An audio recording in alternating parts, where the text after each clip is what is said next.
Olá a todos. Hoje nós vamos continuar conversando sobre este livro aqui, A Conspiração no Gênesis 6, como as sociedades secretas e os descendentes dos gigantes planejam escravizar a humanidade, e o assunto este aqui, a Sagrada Aliança. Então vamos lá. Vamos lá. Ah, sim. Antes de começar, lembre-se, link abaixo, esse mês eu estou fazendo a divulgação desse curso, Gerenciamento de Novos Negócios, para quem deseja abrir uma startup. E quem tem interesse em mais cursos do canal, incluindo os de negócio e outros de probióticos, prebióticos, chás e tudo mais, tem já 16 cursos na área de membros, custa $7 por mês, todo mês entra um curso novo. Pois bem, então vamos lá.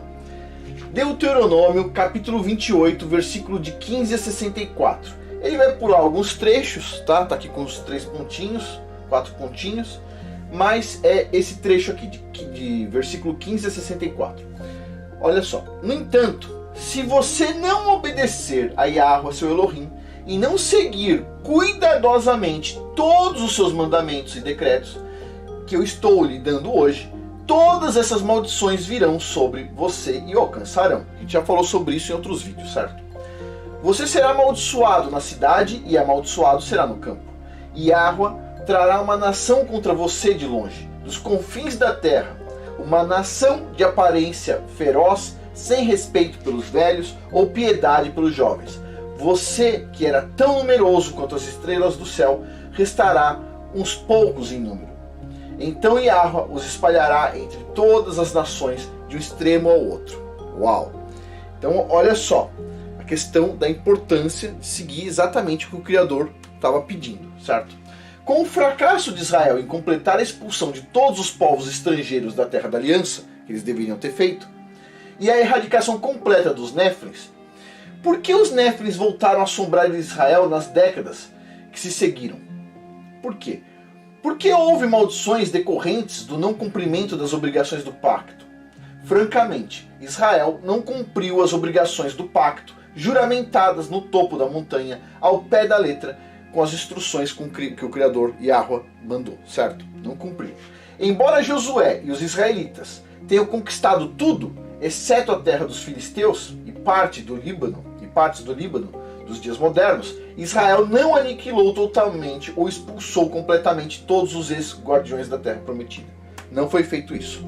Os gibeonitas sobreviveram e eles eram os heveus /gigantes recrutados como lenhadores e carregadores de água para Israel por Josué depois que Israel foi enganado em um tratado com os gibeonitas para não destruí-los. Então vamos lá.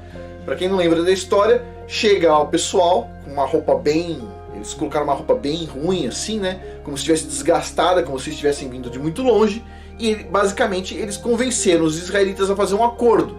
E aí, quando eles fizeram um acordo, selaram um acordo, o que aconteceu? Basicamente os israelitas descobriram que eles eram vizinhos, que eles tinham que na verdade invadir a terra deles, mas eles já tinham feito um acordo. E um acordo envolve perda. Quando você tem um acordo, você sela um acordo muito forte, certo? Então assim, quando eu digo perda, eu estou falando de maldições, inclusive. Então eles ficaram naquelas, né? Deixaram sobrar aquele povo ali. Inclusive o Criador então fala para eles: por que vocês não me consultaram antes, certo? Mas não, eles fizeram um acordo e ficou assim. Ou seja, não cumpriu exatamente o que o Criador tinha mandado. Pois bem, então continuando aqui, ó. Então, ó, eles foram enganados em um tratado com os gibeonitas para não destruí-los, visto que os gibeonitas disseram que eles não viviam na Terra da Aliança. Os gibeonitas sobreviveram na Terra da Aliança bem depois da época de Davi, por causa desse tratado, como uma porção separada de Israel, dentro da própria Israel. Os gibeonitas foram claramente identificados como amorreus sobreviventes, poupados nesse tratado do Êxodo, que Saul mais tarde violou. Olha só, presta atenção nessa parte interessante. Rei Saul, ele violou esse tratado em seu zelo.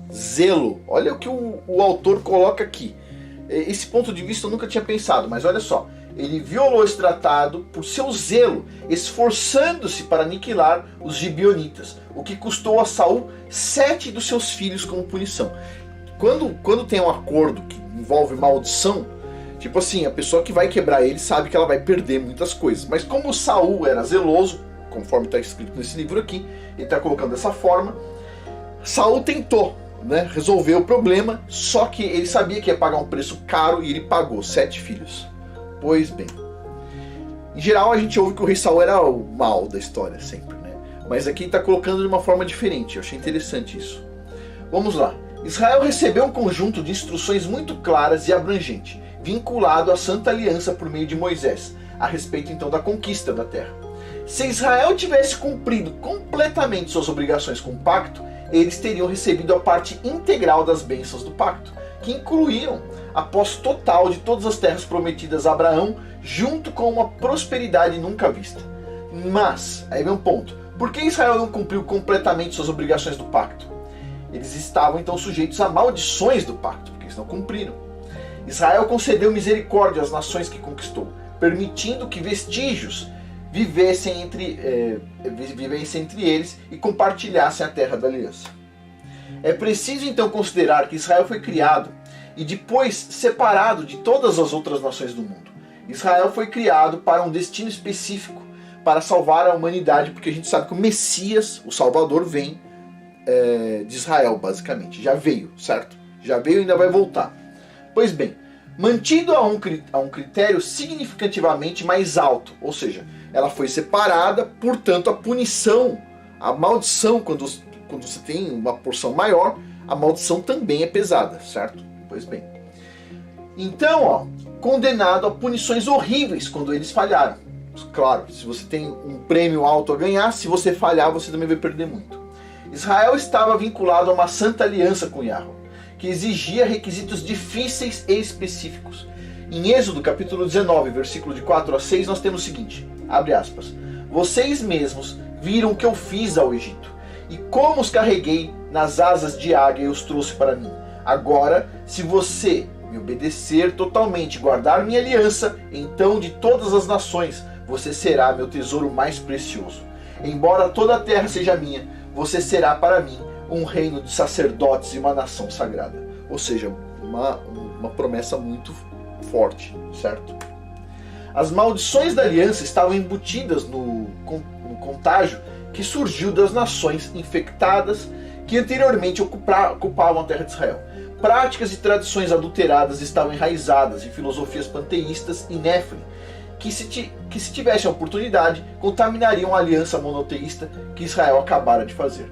Por causa dessas influências, então, Israel caiu na apostasia por meio da eventual aceitação dessas religiões politeístas em sua própria cultura, assim como o Antigo Testamento e os essênios atestam. O culto do touro atormentou Israel ao longo da era dos juízes e da era da monarquia. O poder final de Israel, obtido por meio da Santa Aliança, foi corroído, primeiro espiritualmente e depois por seu enfraquecimento físico e vulnerabilidade. Israel se tornou vulnerável então e fraca. O Alcorão registrou o comportamento rebelde de Israel desta forma.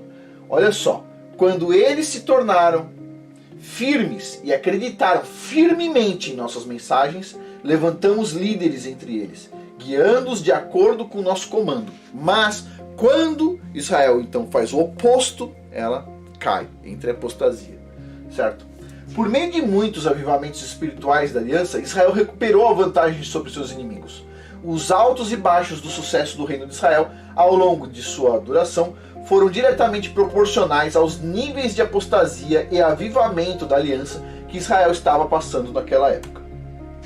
Bom, eventualmente, nenhuma quantidade de renovação do pacto poderia salvar Israel das maldições do pacto. Ou seja, estava difícil. Para cada renovação, sempre havia um retrocesso igual ou maior na apostasia. Finalmente, Israel foi totalmente destruído na guerra pelos assírios, que invadiram completamente o reino do norte. Eles substituíram os israelitas na terra, escravizaram o restante de Israel como cativeiro na Síria, e então venderam Israel como escravo ao redor do mundo, onde foram dispersos e perdidos para a história.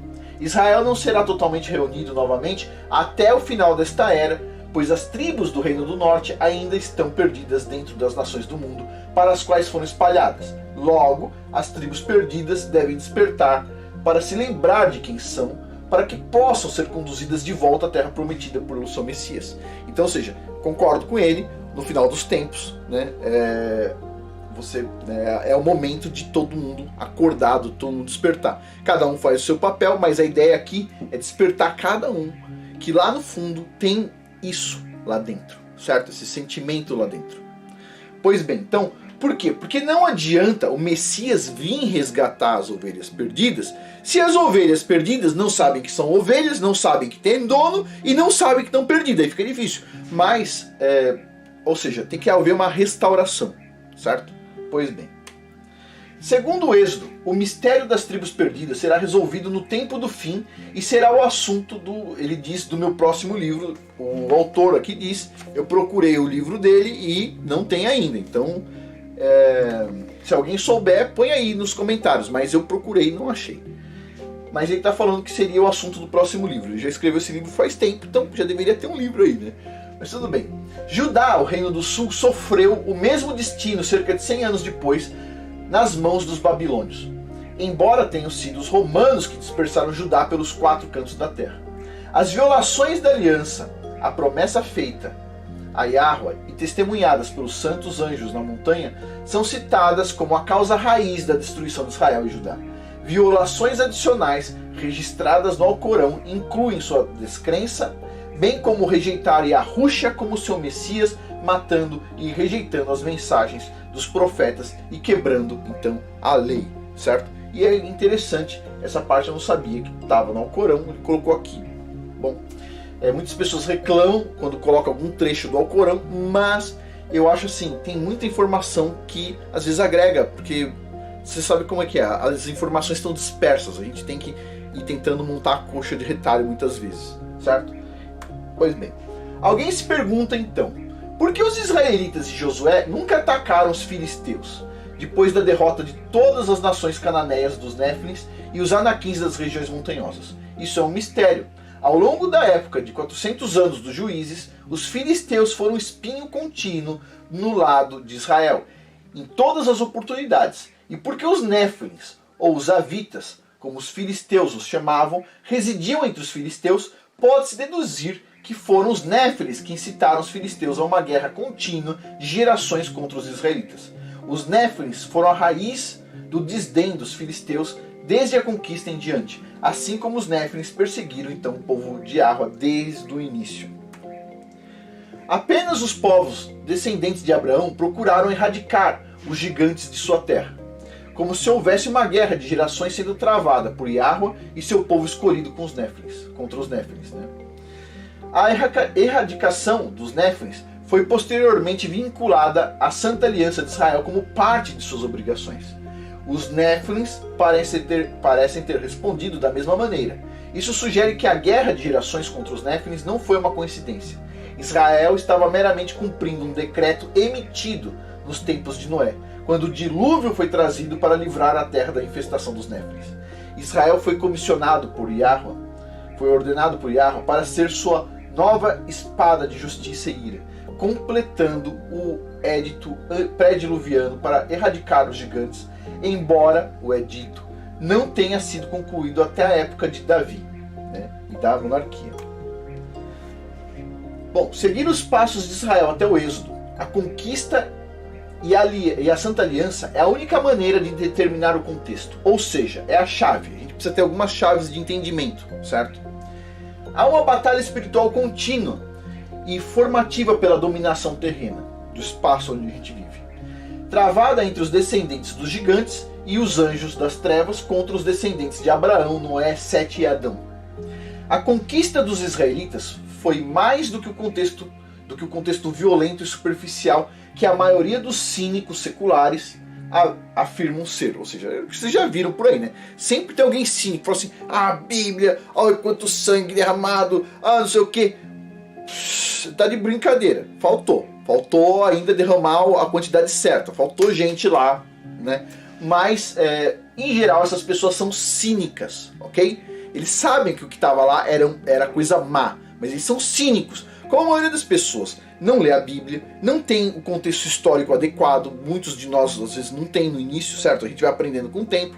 Chega um cínico e começa a falar, mas por que então um Deus amoroso mandou matar toda aquela gente, etc. Tal? É sempre a mesma história, eles são cínicos, certo? Muitos desses, inclusive, são satanistas, né? E vêm com esse papinho pra cima de quem segue a Bíblia, certo? Ou seja, demais, né?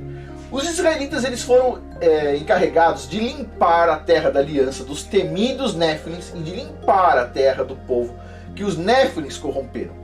Enquanto isso, os Néfilins haviam jurado seu próprio pacto de sangue para evitar que a nação do destino cumprisse sua missão divina de salvar a humanidade, defendendo a terra do pacto até a morte. Os Néfilins pacientemente moraram lá por gerações, o tempo todo esperando em emboscada pelos filhos da esperança. Ele coloca dessa forma, eu estou colocando igual. Os fatos tornam isso inegável, ou seja, quando os israelitas estavam chegando e os Néfilins já tinham preparado aquelas fortalezas, ou seja, eles não foram pegos desprevenidos, aquelas nações colocaram aquelas fortalezas naquelas posições exatamente para impedir os israelitas de entrarem, certo? É o que ele está colocando aqui. Muitos veem a crueldade da conquista com horror absoluto, imaginando como um Deus bom e bondoso poderia cometer tal violência e brutalidade.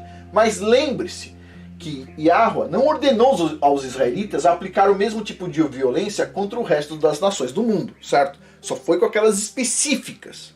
Pois bem, Yahweh apenas ordenou Israel, como sua nação sagrada de sacerdotes ligados em uma santa aliança com ele, para limpar a terra santa da aliança das pessoas contaminadas pelos Néfilins, como se fossem doenças terminais que precisavam ser erradicadas, assim como o povo pré-diluviano que igualmente precisava ser erradicado pelo dilúvio.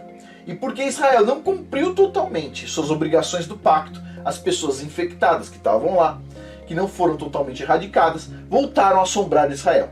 Eles atraíram Israel à apostasia por meio de suas religiões adulteradas e dos Néfilins, resultando na eventual destruição de Israel pelos assírios no ano 721 a.C. Então assim, vamos lá pessoal. O que tinha ali era uma contaminação muito forte que chega até os dias de hoje. A gente sente na pele, certo? A gente sente no couro essa contaminação, certo? A gente sente isso muitas vezes na educação, na televisão, no cinema, ou seja, estão destruindo as gerações uma por uma, certo? Por quê? Porque o pessoal não fez corretamente, não fez o serviço até o final. Pois bem, continuando aqui. E tem gente que ainda tem dó, vai vendo. Imagina se tivesse mais, a gente já estava perdido faz tempo. Bom, Yahweh não foi brutal nem cruel quando ele ordenou Israel a limpar a terra da aliança do povo que possuía anteriormente. Consciente e ilegalmente. O povo que estava lá sabia o que estava fazendo, sabia que aquela posição era importante e estava lá ilegalmente no sentido de que eles não deviam estar ali. Yahweh estava apenas decretando a única solução de longo prazo para o bem dos futuros israelitas, bem como para o bem do mundo futuro, contra pessoas tão completamente corrompidas que nunca poderiam ter sido reabilitadas ou uma influência positiva sobre a humanidade. E dito isso, a gente está com a prova hoje, certo? Pois bem, considere a profecia de Yahweh a Abraão a respeito dos amorreus. Diz assim, abre aspas, na quarta geração, seus descendentes voltarão para cá, porque o pecado dos amorreus ainda não atingiu a plenitude. Ou seja, imagina o nível que era o troço. Deve-se também contemplar os pecados que os amalequitas lançaram sobre os israelitas, que foram listados neste e em outros capítulos, antes de julgar então o juiz de maneira imprudente e tola, que é o que o pessoal faz sempre com o Criador. Chega um monte de bebê chorão, de fraldona, certo? Vazando a fralda, não consegue nem trocar a fralda, e aí vem reclamar, quer ser juiz do juiz. Tipo assim, esses caras são malucos, certo? Ah, mas isso tudo foi uma matança, etc, tal. Pois é, e olha como a gente tá nos dias de hoje. Se tivesse sido feito de forma completa, a gente não tava com os problemas dos dias de hoje. E esses problemas, você querendo ou não, eles são basicamente irreversíveis. A gente não consegue resolver esse problema. Você sabe, eu sei também, certo? A gente tem que esperar o Messias vir resolver o problema, porque nós, humanos aqui, não temos condições de resolver mais. Ou seja, o negócio já foi pro buraco. Pois bem, agora vamos lá. Por que Israel não cumpriu suas obrigações do pacto? O mundo não teve a oportunidade de testemunhar o que poderia ter sido sob a plena bênção do pacto e da bondade de Yahweh. Ou seja, se tivesse feito tudo direito, a gente viria o mundo de forma diferente. Não aconteceu. Mas, ou seja, a gente perdeu essa oportunidade. E agora teremos que sofrer o inferno, que certamente está chegando, segundo o autor do livro, suportando pacientemente, não tem outro jeito, pacientemente, para que Yahushua volte para introduzir o milênio. Ou seja, agora não tem o que fazer. Você não vai conseguir resolver o problema, eu não vou, e se todo mundo se juntar, também não dá, certo? Não dá mais. Passou muito tempo. Agora o que a gente tem que fazer? Agora a gente tem que esperar o Messias. Não tem o que fazer. Ou seja, tem que ser paciente. Não tem o que fazer. Ah, vamos resolver, vou pegar uma bandeira, vou pegar uma placa. Não, não vai rolar, certo? A gente tem que admitir que assim, a gente não tem mais como resolver o problema.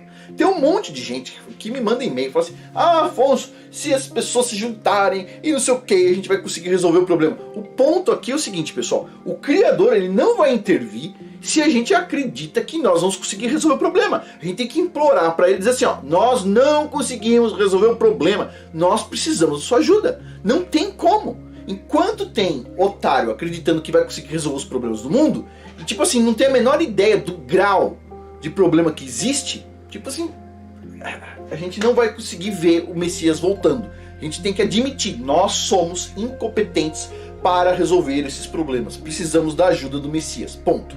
Certo?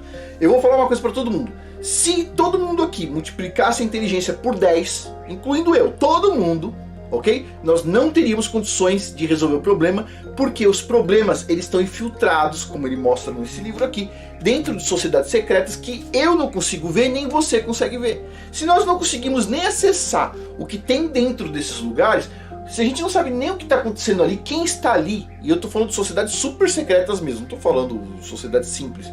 Se nós não sabemos nada disso, como é que a gente vai resolver o problema? Não dá, tá infiltrado, não dá para saber. Então assim, a gente precisa do Messias, não tem jeito. Continuando aqui. Não foi por acaso que foi Davi quem completou a missão de Israel, pois foi por meio de Davi que Yahweh estabeleceu sua família real e o seu reinado na terra, incluindo seu reino eterno, pelo qual o Messias então entraria. É o Messias e a Ruxa da linhagem de Davi que finalmente derrotará Rei Léo, capeta, e seus companheiros, salvando a humanidade do grande experimento humano a que estamos atualmente sujeitos. É o Messias quem julgará os anjos caídos, condenando-os ao seu destino de fogo eterno no grande dia do julgamento. E a gente para por aqui, certo? No próximo capítulo a gente vai falar sobre Jericó. Todo mundo sabe que Jericó, assim, foi uma luta terrível, vamos dizer assim, né? Num ponto positivo ali do negócio até. Mas é um assunto interessante, a gente vai falar então no próximo vídeo. Pois bem, lembrando agora para finalizar, quem tiver interesse, lembre-se do curso de gerenciamento de novos negócios. Eu vou parar de fazer divulgação desse curso, vai continuar aí para quem quiser adquirir, mas eu vou parar de fazer divulgação, as pessoas acabam esquecendo. É uma visão sobre erros e acertos para quem quer começar uma empresa nova. E tem a área de membros, onde você consegue acessar com $7 por mês. Por enquanto, 16 cursos, no mês que vem tem um curso a mais. Bom, pessoal, por hoje é isso. Muito obrigado a todos. Até mais.